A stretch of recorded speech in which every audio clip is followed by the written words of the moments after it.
कुरुंदवाड येथील डॉक्टर बाबासाहेब आंबेडकर चौकात 1 मे महाराष्ट्र दिन आणि आंतरराष्ट्रीय कामगार दिनाचं औचित्य साधून मार्क्सवादी कम्युनिस्ट पक्ष व शहर संघर्ष समितीच्या वतीनं ध्वजारोहण करून साजरा करण्यात आला। यावेळी संयुक्त महाराष्ट्र चळवळीतील 106 हुतात्म्यांना भावपूर्ण आदरांजली अर्पण करण्यात आली। 1 मे 1960 रोजी मुंबई पुनर्रचना कायद्यानुसार भाषिक आधारावर महाराष्ट्र राज्याची निर्मिती झाली। मुंबईसह महाराष्ट्राच्या मागणीसाठी बलिदान देणाऱ्या हुतात्म्यांच्या स्मृतींना या प्रसंगी उजाळा देण्यात आला। तसेच जगभरातील कामगारांच्या हक्काचे प्रतीक असलेला आंतरराष्ट्रीय कामगार दिनही उत्साहात साजरा करण्यात आला।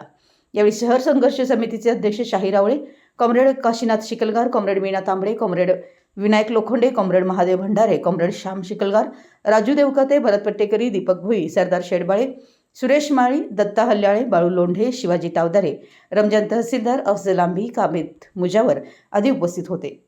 मराठी एस न्यूजसाठी कुरुंदवाडहून संदीप अडसूळ।